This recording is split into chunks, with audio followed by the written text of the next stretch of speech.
Hello, today we're going to dive into one of the most fascinating aspects of our planet, the four environmental spheres that make up Earth, a living, breathing system. So imagine Earth as a cosmic symphony where four distinct sections of the orchestra play together in perfect harmony. These sections are what we call the environmental spheres: the lithosphere, atmosphere, hydrosphere, and biosphere. Each one is unique, yet they work together in an intricate dance that makes life on Earth possible. So let's start with the lithosphere. The lithosphere is the rocky foundation of our planet. This sphere includes all of Earth's crust and the upper part of the mantle. Think of the mountains that you've climbed, the beaches that you've walked on, or the soil beneath your feet. That's all the lithosphere. But it's not just in a static stage where everything else happens. The lithosphere is dynamic and is constantly interacting with the other spheres.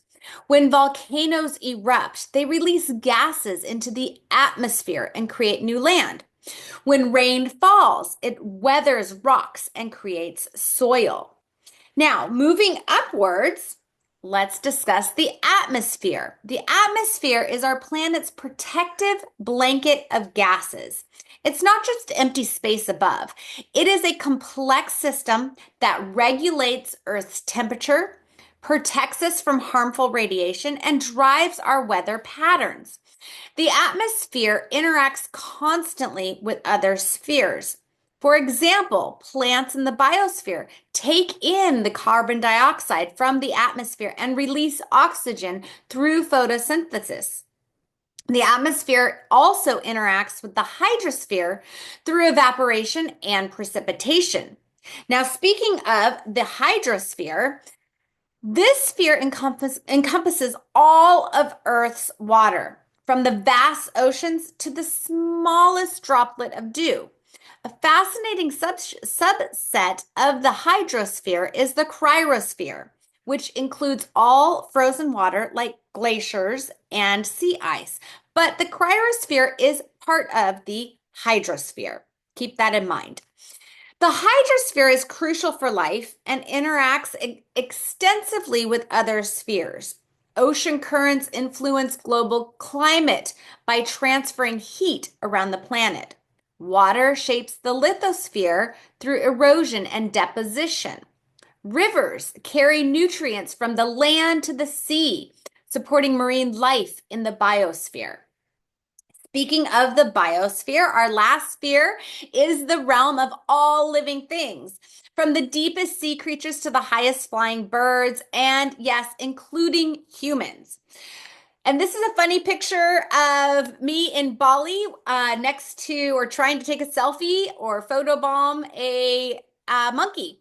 So the biosphere is perhaps the most remarkable sphere, excuse me, because it is woven throughout all the others.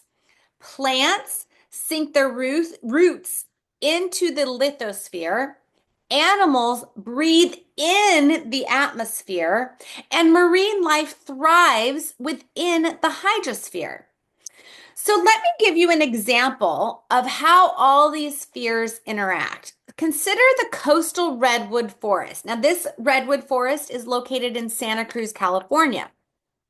The trees grow in the soil, which is the lithosphere. They draw up water through their roots, which is the hydrosphere. They photosynthesize using the air, the atmosphere, and provide habitat for countless species, the biosphere. When the fog rolls in from the ocean, the hydrosphere and the atmosphere together, it condenses on the leaves, providing essential moisture that drips down to nourish the soil and the smaller plants below.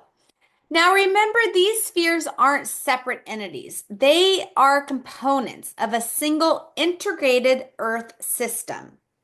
Understanding these interactions is crucial for addressing environmental challenges such as climate change, which affects all spheres simultaneously. So I hope you've enjoyed this brief lecture on the four environmental spheres. Let me know if you have any questions.